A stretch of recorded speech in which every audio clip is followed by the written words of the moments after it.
If looking into a mirror and saying, I love you to your own reflection makes you cringe, you're not alone. But that moment right there can tell you everything you need to know about how you relate to yourself. This video is for the part of you that's ready to fall in love with yourself. Hi there, I'm Anne-Katrin, and I'm occasionally awake. I'm here to help you inspire your awakenings, heal yourself, and reawaken your life. Welcome and welcome back to my channel. There are 4 paths to self-love: affirming your worth, being present, witnessing your feelings, and setting boundaries. And I realized that's also the recipe for raising and loving children, for maintaining close friendships and romantic partnerships. So basically, we want to treat ourselves the way that we treat others on our best days. And in non-dual spiritual terms, referring to the Hermetic principle as above, so below, we might even say that we can only be in a loving, intimate relationship with others to the degree that we are able to be in a loving, intimate relationship with ourselves. In other words, our own inner landscape is both the training ground and the place of mastery when it comes to self-love. So here's a quick test to determine where you currently stand self-love-wise. Stand in front of the mirror and say, I love you to your own reflection. So in case you have a lot of self-love for yourself, this is what your mirror encounters might look like. It might sound like this. I love you. Oh, I love you so much. I'm so proud of you.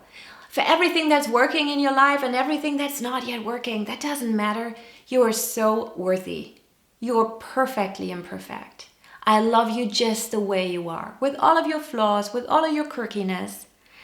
Thank you for being you. You literally start rambling about your greatness. You don't need to look for words. You don't need a script you read from. The words come intuitively, and more words and words accumulate because you believe in everything you say. And you feel so light and blissful and true as you say these words to yourself. That is what a lot of self-love and a lot of self-integrity looks like. And that's just one more reason to be proud of yourself, your ability to have remembered your nature. A decent amount of self-love with still some room to grow might look like this. A quick, I love you, whisper to your reflection, feeling curious, new, a little daring, but with happy butterflies in your stomach as you say it. That's a basis to work with. Disconnection from self and absence of self-love, on the other hand, might look like not being able to say the words at all, just staring at your reflection, feeling either indifference or nausea or irritation or shame, feeling emptiness and disconnection, or not being able to look into your own eyes while saying the words. So no matter where you currently stand self-love wise, no matter how much you feel disconnected from yourself right now, know that you can learn to cultivate love and compassion for yourself. You deserve to look in the mirror and love the courage, the creativity, the quirkiness reflecting back at you. And this doesn't mean that you need to hand yourself the Lifetime Achievement Award in the mirror. You can start small. So now let's get into those 4 keys to self-love and into how you can learn to love yourself. Affirming your worth.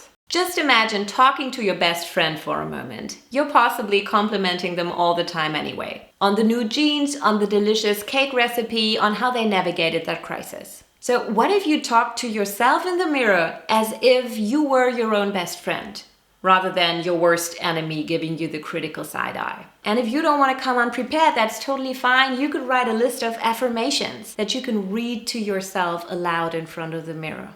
Or you could simply blow yourself a kiss every time you walk by. You could leave post-its on your mirror with little messages of love. You know, Mel Robbins has this practice of giving herself a high five in the mirror, a gesture that says, you got this, without any words needed. And obviously, affirming your worth and practicing self-love that way isn't limited to the mirror at all. You could have alarms on your smartphone go off at various times of the day with reminders that you are genuinely awesome. You could give yourself a hug, literally.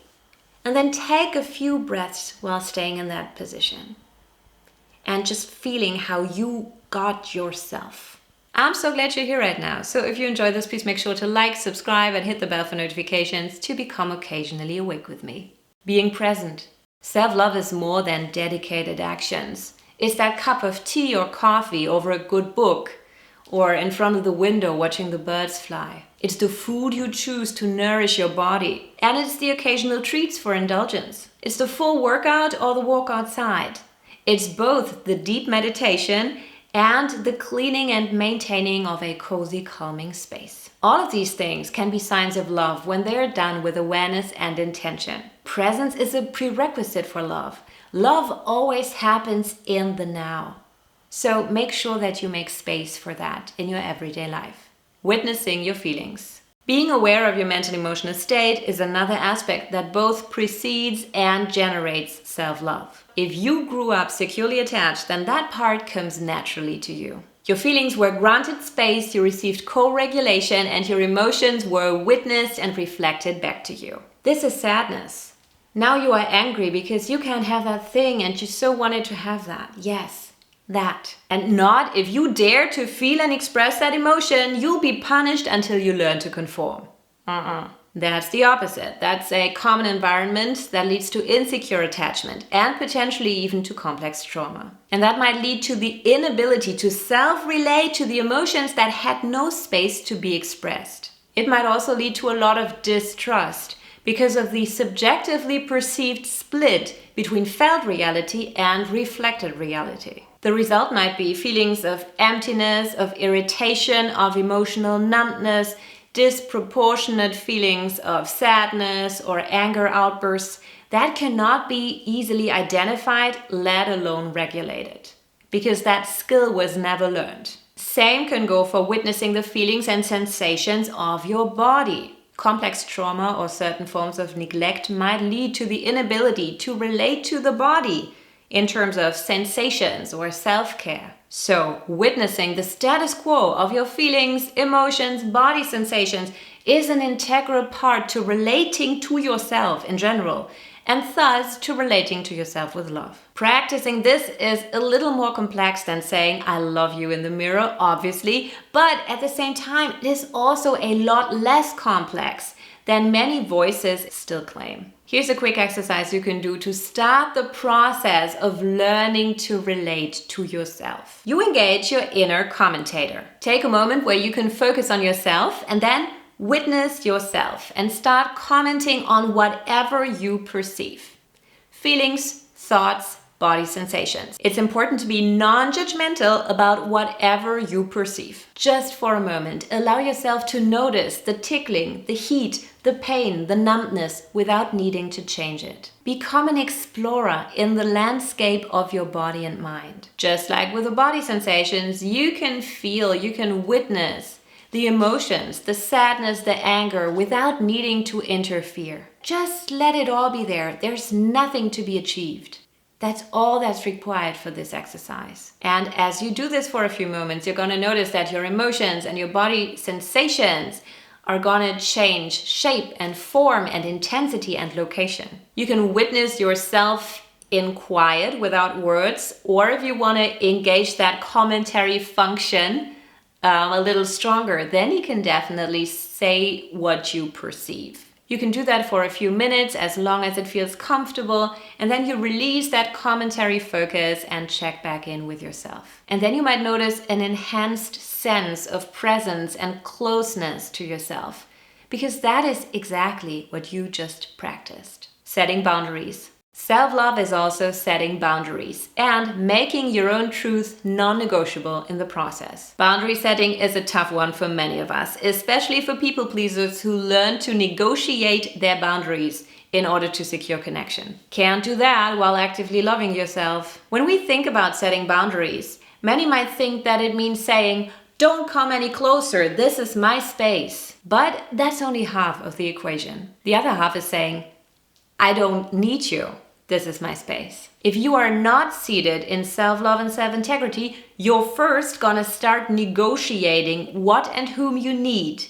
And then you're gonna start negotiating what and whom you let redefine your space. Because you are not clear of the worth of your own definition of that space. Then you're gonna start negotiating who you can be, in which context, and by that point you have completely abandoned yourself. Where there is no space for self-integrity, for standing in your truth, and for setting these boundaries, there's little space for self-love. Been there, done that, recovering people pleaser. One of my more recent learnings is this. Once you affirm and accept your needs as they are, your values as they are, your strengths and your weaknesses as they are, without any resistance to your own nature, healthy boundaries begin setting themselves. Communicating them can be another can of worms that might require you to meet, contain, and regulate nervous system activation that might happen as you begin to disrupt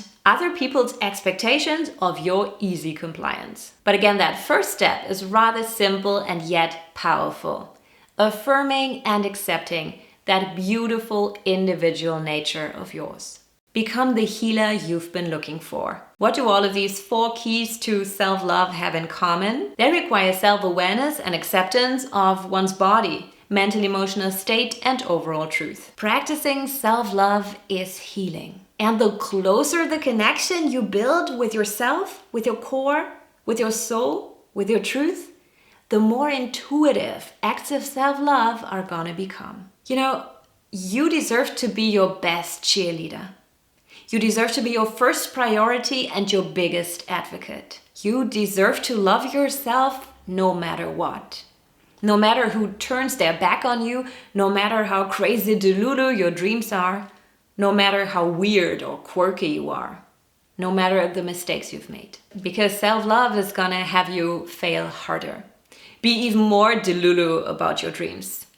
And disappoint all of the people that needed you to be a certain way. And most importantly, self-love is gonna reconnect you to your intuition. Bring you eye to eye with your own truth, and then bring you the strength and courage you need to express that truth out loud. Thanks for watching. If you enjoyed this, please like and subscribe. This video is related to the awakenings to the ego and to the conscious self. If you want more insights on the 4 different types of awakenings and how to experience them in your life occasionally, then visit me at occasionallyawake.com to inspire your awakenings. Bye.